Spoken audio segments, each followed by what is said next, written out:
है। अब इसी समय हमारे चर्च में जो लोग जुड़े हुए हैं, मेंबर्स हैं, ये बच्चे हमारे चर्च में सेवा करते थे और मिस्ट्री की तरफ से फटाफट आ जाओ भाई साहब, ब्याह हो गया अब तो जल्दी आओ, शाबाश, लाइन में खड़े हो जाओ, इधर शाबाश, सोफे के पास खड़े हो जाओ, सारे बोलो हालेलुया हालेलुया। आपको इसलिए बता रहे हैं कि ये मिनिस्ट्री चैरिटी का काम भी करती है, तो ये मुझे स्पिरिचुअल फादर करके मानते हैं। ये चर्च में सेवा भी करते हैं, हर संडे यहाँ पर आते हैं और इनके माँ बाप भी, इनके परिवार के लोग भी ये रात दिन यहाँ पर सेवा करते थे। अब मिस्ट्री की तरफ से इनकी शादियों का इंतजाम प्रॉफिट भजिंदर सिंह मिस्ट्री की कमेटी की ओर से किया गया। Hallelujah hallelujah. तो आज हम इन्हें आशीर्वाद देते हैं। आइए हम सब हाथ बढ़ाएं कि ताकि बहुत सारे लोग आशीष पाएं यीशु मसीह के नाम में, पवित्र आत्मा छुए और बरकत दे। सारे बोले हालेलुया हालेलुया। आप देख सकते हैं कि बाइबल बोलती है, वचन के अंदर लिखा कि एक धागा लड़का है, एक धागी लड़की, दो धागे, ध्यान से सुनना, दो धागे की डोरी को कोई तोड़ सकता है, लेकिन बाइबल बोलती है जो तीन धागे की डोरी से बंधा है उसको कोई नहीं तोड़ सकता, क्योंकि तीसरा धागा आज यीशु मसीह इनके बीच में है। Hallelujah hallelujah.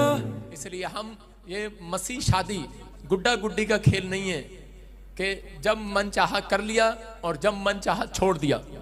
बहुत सारे लोग अपनी मर्जी से शादी करते हैं, लेकिन यहाँ पर जो शादी परमेश्वर की ओर से तय की जाती है, बाइबल बोलती है जिसको रब ने जोड़ दिया उसको कोई अलग नहीं कर सकता। Hallelujah hallelujah. आपको विश्वास करना है, लेकिन ये सिखाया जाता है बाइबल के अंदर। मैं आपको बता रहा हूं कि पत्नी और पति को एक होने से पहले, लड़का लड़की को एक होने से पहले सिखाया जाता है कि बाइबल बोलती है कि हे पतियों, अपनी अपनी पत्नी से प्रेम रखो, कि आदेश है परमेश्वर का कि पहले परमेश्वर के कायदे कानून बताए जाते हैं, फिर उस शादी को किया जाता है।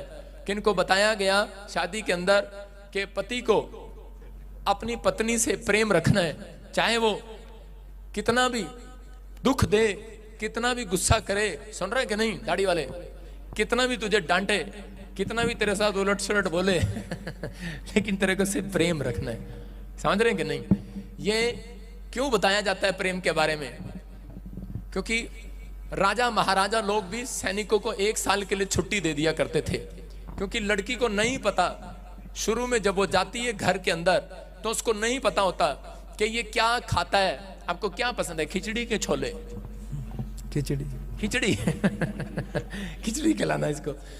मतलब आदमी को, लड़की को नहीं पता कि खिचड़ी खाता है, छोले खाता है, कौन से कपड़े पहनता है, कौन से टाइम पर उठता है, इसको क्या चीज अच्छी लगती है क्या नहीं। इसलिए बाइबल बोलती है लड़की को अवसर दिया जाए 1 साल सुधरने का। समझ रहे कि नहीं? 1 साल सुधरने, क्योंकि 1 साल तक उसको माई याद आती रहती है। एक बार मैं देख रहा था, वैसे किसी को मैं इससे एग्जाम्पल नहीं दे रहा हूं, बुरा मत मानना, मैं आपको एक उदाहरण दे रहा हूं कि जानवर लोग भी समझदार हैं, लेकिन इंसान आजकल समझदार नहीं है। एक बार मैं डाबरमैन छोटा सा पिल्ला ले आया अपने घर में, और जैसे ही वो लेकर आया, थोड़े दिन मैंने उसको दूध पिलाया तो पता नहीं क्या हुआ, वो भाग गया घर में से। वो घर में से भाग गया तो मैं बड़ा परेशान हो गया, क्योंकि वो मेरी मम्मी को कुत्ते अच्छे नहीं थे, पसंद नहीं थे। उसने उसको डंडा मार दिया, और उसको डंडा मारा और वो भाग गया। और मैं पुलिस स्टेशन में रिपोर्ट कराने के लिए गया। उन्होंने कहा हम आपके कुत्ते का ध्यान नहीं रख सकते, लेकिन उसको इधर उधर ढूंढा, 2 दिन परेशान रहा। तीसरे दिन उसको मालिक को फोन किया, मैंने कहा यार वो तेरे से कुत्ता लिया था, पता नहीं यार गुम हो गया यार।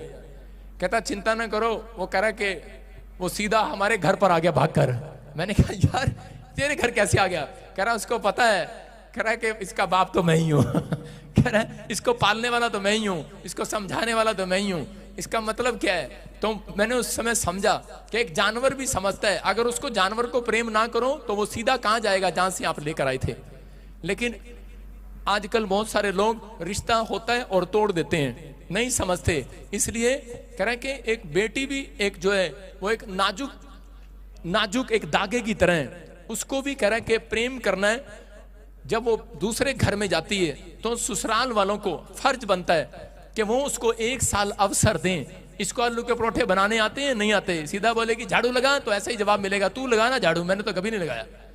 तो आपको 1 साल उसको अथॉरिटी देनी है। लेकिन सास जो है वो सिर्फ 2 दिन चेक करती है, तीसरे दिन मुंह चढ़ा लेती है, शिकायत करती है अपने बेटे को, बोलती है देखिए इसको तो कुछ भी नहीं आता। हाँ, उसको कुछ नहीं आता जब ही तो आपके साथ जोड़ी है ना। लेकिन यहाँ पर बाइबल बोल रही है कि 1 साल तक कह रहा है कि पति उससे प्रेम रखे, उसकी प्रेम रखना उसकी गलतियों को माफ करे। बोलो हालेलुया। जब आप उसकी गलतियों को माफ करते हैं यही प्रेम गिना जाता है। और यहाँ पर एक आदेश है कि लड़के के लिए कि अपनी पत्नी से प्रेम रखें, और लड़की को आदेश है कि तू अपने पति के अधीन रहे। बोलो हालेलुया। अपने पति के अधीन रहे। अधीन जैसे कलीसिया मसीह के अधीन है। बोलो हालेलुया। हालेलुया। इसलिए इन बातों का ध्यान रखना है। बाइबल बोलती है कि बाइबल के अंदर एक जगह लिखा उत्पत्ति किताब में कि आदम का अकेला रहना अच्छा नहीं, परमेश्वर ने का 1 से 2 अच्छे। इसका मतलब कि ये परमेश्वर की आज्ञा है बाइबल के अंदर कि मसीह शादी की जाए और इन दोनों को एक कानून बताया जाए। जो भी यहाँ पर आज जोड़े हैं 1 2 3 आज 6 जोड़े यहाँ पर परमेश्वर की ओर से इनकी शादी की गई। और मैं उस शादी में नहीं आ पाया, लेकिन मैं उनके लिए रिसेप्शन पर इसलिए बुलाया क्योंकि ये हमारे चर्च के अच्छे मेंबर हैं और मेहनत करते हैं। ये बच्चे इस चर्च के साथ सेवा करते हैं।